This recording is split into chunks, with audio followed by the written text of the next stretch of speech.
ফের নতুন করে অশান্ত হয়ে উঠেছে ভারতের সেভেন সিস্টার্স অন্তর্ভুক্ত রাজ্য উত্তর পূর্বাঞ্চলীয় মণিপুর। এবার রাজ্যটিতে বিক্ষোভে নেমেছে শিক্ষার্থীরা। প্রশাসনের ব্যর্থতার অভিযোগে হামলা করেছে সরকারি বিভিন্ন ভবনে। এমন পরিস্থিতিতে রাজ্যের 3টি জেলায় অনির্দিষ্টকালের জন্য কারফিউ জারি করেছে সরকার।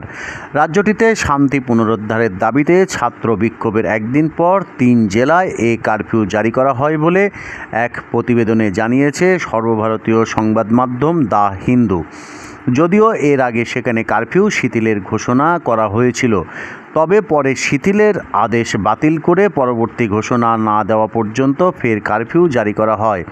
কারফিউ নির্দেশে বলা হয়েছে, রাজ্যের জেলাগুলোর ক্রমবর্ধমান আইনশৃঙ্খলা পরিস্থিতি অবনতির কারণে কারফিউ শিথিলকরণের আগের নির্দেশগুলি 10 সেপ্টেম্বর সকাল 11টা থেকে অবিলম্বে বাতিল করা হয়েছে।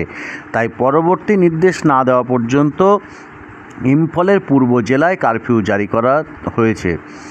এদিকে মণিপুরের মুখ্যমন্ত্রী বীরেন সিং সন্ত্রাসীদের বিরুদ্ধে পদক্ষেপ নেওয়ার আহ্বান জানিয়েছেন। রাজ্যের আইনশৃঙ্খলা পরিস্থিতি মোকাবেলায় ব্যর্থতা এবং শান্তি বজায় রাখতে অক্ষমতার জন্য রাজ্য সরকারের ডিজিপি এবং নিরাপত্তা উপদেষ্টাকে অপসারণের দাবি করে শিক্ষার্থীরা পথে নেমে আন্দোলন করেছে এবং এই আন্দোলন তীব্র হওয়ার আশঙ্কায় মূলত কারফিউ জারি করেছে প্রশাসন।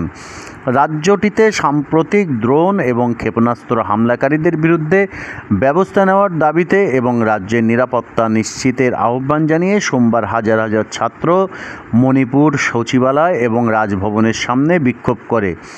রাজ্যটিতে গত কয়েকদিনে ড্রোন এবং ক্ষেপণাস্ত্র হামলা সহ নতুন করে সৃষ্ট সহিংসতায় কমপক্ষে 8 জন মারা গেছে আর 12 জনের বেশি আহত হয়েছে।